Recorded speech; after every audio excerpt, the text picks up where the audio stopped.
fundsupermart.com. Hello everyone. With A-shares surging in the last quarter and being volatile in recent times, China undoubtedly steals the spotlight. With us today is Chong, Client Portfolio Manager of CIFM Asset Management, who shares with us his views. Hi Marco, thanks for joining us. What is your view on the performance of Chinese equities over the past year? Do you think the recent volatility in A-shares will carry on? A-shares performance of over 50% in 2014 were primarily driven by 1. Government policies, 2. Much improved liquidity. We've seen a series of government policies rolled out in 2014, such as SOE reform, infrastructure spending, Shanghai Stock Connect. The overall macro environment gives more room for policymakers to maneuver. Weaker PMI, CPI, and PPI readings put less pressure on inflation, and this allowed PBOC to continue to pursue a loose monetary policy, such as rate cuts and targeted easing solutions, in order to provide sufficient liquidity. These will help to improve the overall sentiments in the market.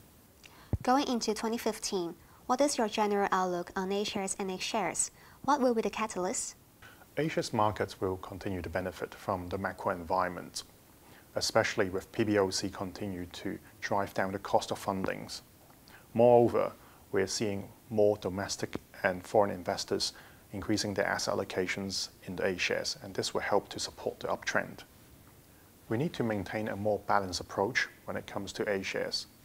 1. Quality growth stocks that delivers earnings. 2. Large caps with attractive valuations, but it will also benefit from the reforms. We expect some volatilities in the run-up of the IPO registration system, and this would put pressure on overvalued small mid-caps. For H-shares, it will continue to benefit from the improved sentiments on the mainland market, reform themes, and also the current lower valuations. What sectors are you bullish or bearish on? Sectors that are well supported by the government policies to take advantage of the structural transformation in the economy are the ones that we favor more, such as defense, pharmaceutical, renewable energy. We are less prefer on energy sector. For instance, defense. This is driven by the supply side and the demand side.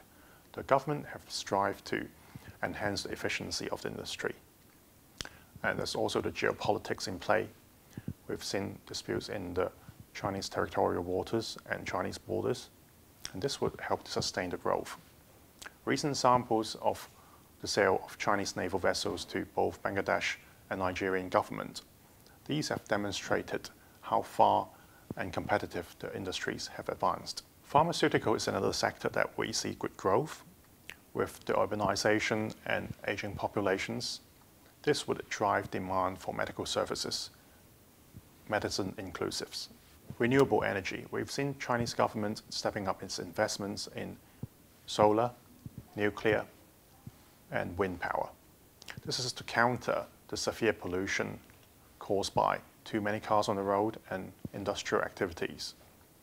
Electrical vehicles is also a focus in this policy, and with the promotion of more fuel-efficient and environmental-friendly vehicles, this would help to reduce the emissions from autos. Energy sector, that's the one that we're less preferred for 2015. With the crude oil prices fallen to a low level, and it's unlikely to recover soon. Coal being one of the major pollutant, and coal prices have been supported by the Chinese government, and it lacks other uplift factor. What do you think is the key to success in terms of investing in the Chinese market? Given the Chinese A-shares market has over 2,592 stocks by the end of 2014, this presents many opportunities as well as risks. Especially managers with deep dive capability of the local market, they will be able to look beyond the benchmark-driven stock selections and identify the growth opportunities. Since they possess the local insights into the local market, the policy, and the economy.